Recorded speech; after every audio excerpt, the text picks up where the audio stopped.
நல்ல சமாரியன் இயேசு என்னை தேடி வந்தாரே. நல்ல சமாரியன் இயேசு என்னை தேடி வந்தாரே.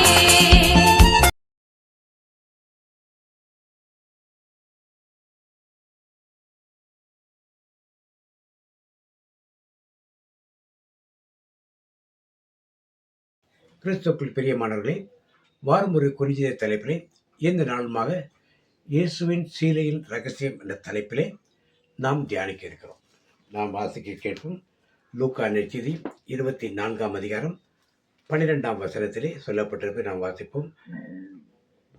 பேதுருவோ எழுந்திருந்து கல்லறையிடத்தில் ஓடி அதற்குள்ளே குனிந்து பார்க்கையும் சீலைகளை தனிப்பட கண்டு சம்பவித்தது குறித்து தன்னில் ஆச்சரியப்பட்டு போனான்.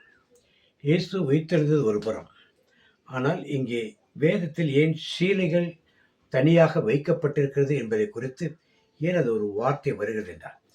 லூக்கா மட்டுமல்ல, யோவான் நற்செய்தி 20ஆம் அதிகாரம் 5 நாம் வாசிக்கும்போது தெரியுது. அதற்குள்ளே குனிந்து பார்த்து சீலைகள் கிடைக்கிறதை கண்டான், ஆனாலும் அவன் உள்ளே போகவில்லை. சீமோன் பேதுரு அவனுக்கு பின்னே வந்து கல்லறைக்குள்ளே பிரவேசித்து சீலைகள் கிடைக்கிறதையும் அவருடைய தலையில் சுற்றியிருந்த சீலை மற்ற சீலைகளுடனே வைத்திராமல் தனியே ஒரு இடத்தில் சுருட்டி வைத்திருக்கிறதையும் கண்டான். கிறிஸ்துவுக்கு பிரியமானதே, நற்செய்தியாளர் 2 பேரும் ஏன் இந்த சீலைகளை பற்றி அவள் குறிப்பாக சொல்கிறார். அதுவும் பேதுரு அது ஒரு பக்கம் சுருட்டி வைக்கப்பட்டிருந்தது, ஒரு மூலையில் தனியாக வைக்கப்பட்டிருந்தது என்று ஏன் சொல்கிறார் என்றால், யூதருடைய பாரம்பரியத்தை நாம் சற்று அறிந்து கொள்ள வேண்டும். யூதர்கள் வீட்டுக்குள் வரும்பொழுது, ஒரு விருந்தினர் வரும்போது ஒரு இடத்தில் தங்குகிறார். தங்குகிற பொழுது அந்த வீட்டின் உபசரணைகளும் அல்லது அவர்களுக்கு பிடித்திருந்தால் மீண்டும் நாங்கள் வருவோம் இதற்கு அடையாளமாக அவர்கள் போர்த்தியிருந்த போர்வை கொடுத்திருந்த சீலைகளை எல்லாம் மடித்து வைத்து விட்டு போவார்கள். அவர்கள் திரும்பி வருவதற்கு விருப்பமில்லை என்றால் அப்படியே போட்டுவிட்டு போவார்கள். இது யூதருடைய கலாச்சாரத்தில் ஒரு பகுதியாக இருக்கிறது. அந்த பேக்ரவுண்டில் நாம் பார்க்கும் பொழுதுதான் ஏன் இயேசு அந்த சீலைகளை மடித்து சுருட்டி அங்கே வைத்தார் என்பது தெரிகிறது. என்ன சொல்ல விரும்புகிறார்கள்?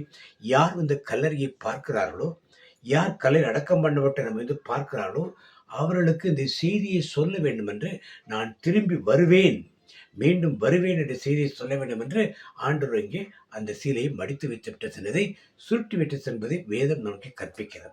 எனவே கிறிஸ்துவுக்கு பிரியமானவர்களே, இதெல்லாம் நாம் அதிகமாக சிறச்சி எடுத்து நாம் வேதத்தை தியானிப்பது கிடையாது. ஆனால் இந்த நாட்களுமாக ஆண்டவர் நமக்கு ஞானத்தை கொடுத்து இதெல்லாம் தியானிப்பதற்கு ஒரு வாய்ப்பை கொடுக்கிறார். எனவே நீங்களும் நானும் ஆண்டோட வருகை சமீபத்திருக்கிறது அறிவோம்.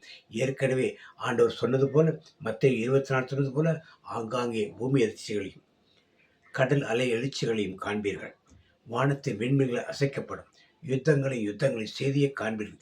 எல்லாம் கொள்ளை நோய்கள் பல வரும், எல்லாம் வந்து கொண்டார்கள். அது வருகைக்கு அடையாளம். வாசலில் நிற்கிறார் என்று அறிந்து கொள்ளுங்கள் என்று சொன்னார். அதான் ஒரு வாசல்படி நிற்கிறார் என்பதற்கு அடையாளம். அவருடைய வருகை இருக்கும் பொழுது நமக்குள்ளே உபத்திர காலம், மகா உபத்திர காலம் இதெல்லாம் நடந்தே ஆகும் கண்டிப்பாக.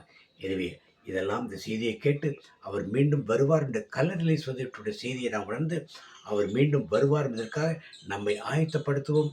நம்ம குடன் பிறந்தவர்கள், நம்முடைய குடும்பத்தினர், அன்பிய மக்கள், பங்கு மக்கள், ஊர் மக்கள் எல்லோரையும் நாம் அந்த வருகைக்கு ஆயத்தப்படுத்துவோம். இயேசுவுக்கு புகழ், இயேசுக்கு நன்றி. மீண்டும் அடுத்த வாரம் உங்களை ஒரு குறிஞ்சிலே சந்திக்கிறேன். Praise the Lord.